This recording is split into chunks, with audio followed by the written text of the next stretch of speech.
जैसे जैसे सर्दी बढ़ती है दिल्ली एनसीआर में एक और चीज़ बढ़ती जाती है, और वो चीज़ है एयर पोल्यूशन। एयर पोल्यूशन इतना ज़्यादा हो जाता है कि कई बार तो ऐसा लगता है कि छाती भर गई है, छाती में दर्द होने लगा है, पेट में दर्द होने लगा है, आंखें जलने लगी है। और जो सांस के मरीज़ हैं, जो हार्ट पेशेंट्स हैं, उनके लिए तो मतलब ऐसा होता है कि इट्स लाइक अ नाइटमेयर। और सर्दियाँ जैसे बढ़ती जाती है वैसे वैसे एक्यूआई लेवल भी बढ़ता जाता है।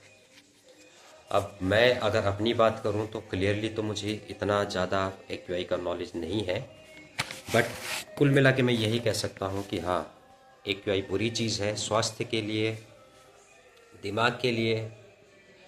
तो as a citizen, as a Indian, कुछ चीज़ें हैं अगर हम वो कर सकें, सरकार सुन सके, उस पर काम कर सकते हैं। जैसे सबसे पहले जो प्रदूषण है, एयर पोल्यूशन, इसको महामारी घोषित कर देना चाहिए। जैसे कोविड के टाइम पे हुआ था, पैंडेमिक घोषित कर दिया। पैंडेमिक वर्ड खूब उछला, तो एयर पोल्यूशन को भी पैंडेमिक घोषित कर दो। एक बार पैंडेमिक घोषित हो जाएगा तो फिर इसके रूल्स रेगुलेशन, स्ट्रिक्टनेस वो हर किसी को दिखानी पड़ेगी और उसको फॉलो भी करना पड़ेगा। उसके अलावा हाइब्रिड मॉडल काम करने का जो तरीका है वो हाइब्रिड कर देना चाहिए ऑफिसों में, जो बड़े बड़े ऑफिसेज हैं। वैसे चल भी रहा है, लेकिन अभी एज पर द चॉइस चल रहा है। और इसके अलावा हाइब्रिड मॉडल तो चल रहा है, लेकिन अगर हम इसको सिंसियरली अप्लाई कर सकें तो अच्छा है। क्योंकि अगर मैं बोलता हूँ 30% एम्प्लॉयज़ भी अगर घर पे रहें, वहाँ से काम करें, तो फ़ायदा एक है। और फ़ायदा ये है कि उस दिन इसको ट्रैवल नहीं करना पड़ेगा, उस दिन इसको गाड़ी को आराम मिल जाएगा, उसकी गाड़ी नहीं चलेगी, सड़क साफ रहेगी, कुछ फ़ायदा तो होगा। और अब ड्यूरिंग दैट कोर्स घर से पढ़ाई भी करवाते हैं बहुत सारे स्कूल, स्पेशली दिल्ली एनसीआर में तो होता ही है।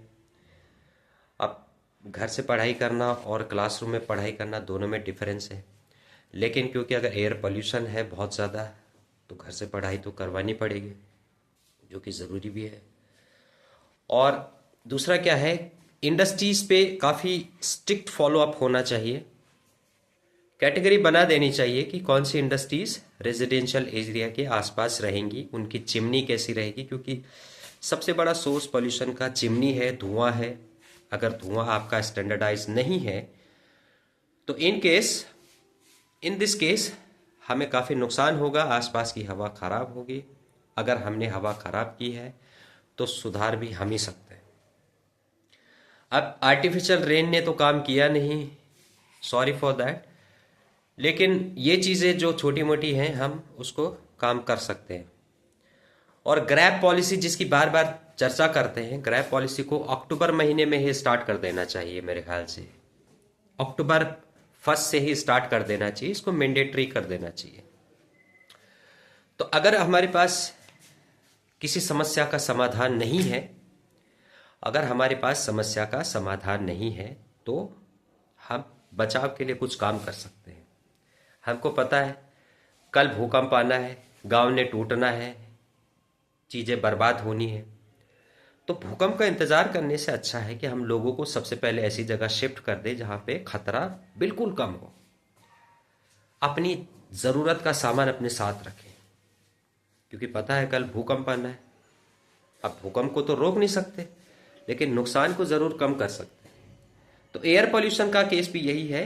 अब उसको तो हम एग्जैक्टली अगर मैं अभी बोलूँ कि अभी एयर पोल्यूशन कम हो जाए, तुरंत नहीं हो सकता, स्टेप ले सकते हैं। ठीक है, थैंक यू।